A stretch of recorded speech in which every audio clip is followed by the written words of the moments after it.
Candidates and the campaign trail jokes are a staple of late night humor, of course, but my next guest says that poking fun at candidates isn't what it used to be. It's because comedians across the country are struggling to come up with some politically correct punchlines. Comedian and Obama supporter Andy Borowitz, the creator of BorowitzReport.com. It's a daily fake news column that many people love to check out. Joins me now. Andy, thanks for being with us. It's great to be here, Karen. So are we in this PC culture where we can't make fun of the candidates this year? Let's hope not. I mean, that's political correctness is the end of comedy. So we're just going to forget about that. We can't be politically correct. We've got to make people laugh. What we've seen, though, and of course with the satire, the front page of the New Yorker igniting a firestorm of controversy as well, there are some who say that, you know, in this political season, people are being a little bit more careful about what they feel comfortable joking about. Well, I think that's true, but I think that's bad. I think we should be able to, you know, I am an Obama supporter, but one of the reasons I'm supporting him is because I'm confident that he can be ridiculed. I really do think, because that's my bread and butter. You know? You also made this fake news article, right? That's right. Showing the jokes that have been approved by the Obama campaign. Tell us a few. Well, they're very politically correct Obama jokes. Because the thing about Obama is that he's very serious and he likes to get his point across. So here's a typical Obama joke, which is that Obama and a kangaroo drive into a gas station, and the gas station attendant says, "We don't see many kangaroos in here," and Barack Obama says, "At these prices, I'm not surprised, and that's why we need to reduce our dependence on foreign oil." So that's hilarious. That was given an okay by yes, the campaign. That was a hilarious, approved Obama joke. Give us one more. A Christian, a Jew, and Barack Obama are in a rowboat, and Barack Obama says, "This joke won't work because there's no Muslim in this boat."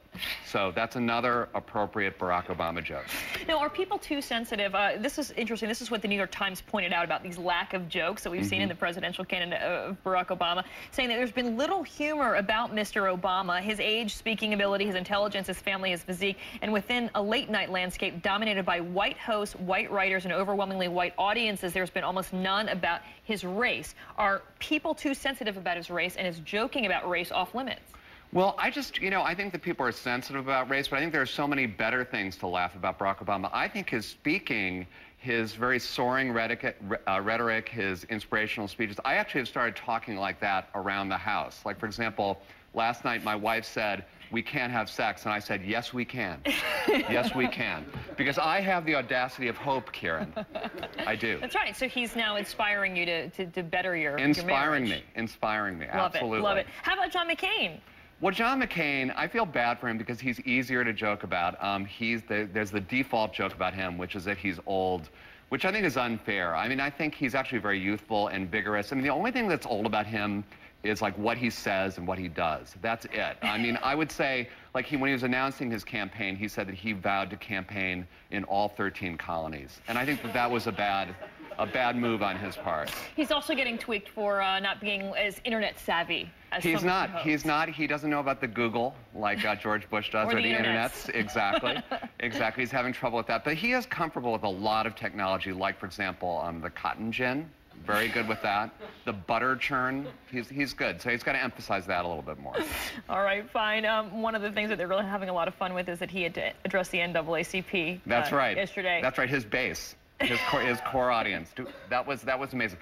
I mean, we have not seen him really in the company of a lot of black people, so that was kind of a surprising moment for John McCain. All right, well, you know what? I think that there is plenty to work with this campaign season. You guys just can't be afraid. We can't be afraid. It was so great to join you at this Lucite table. We brought it just for you. I'm just going to hypnotize you with the Lucite after the segment. Andy Borowitz, as always, great to talk to you. Thanks for being with us. Thanks, Karen.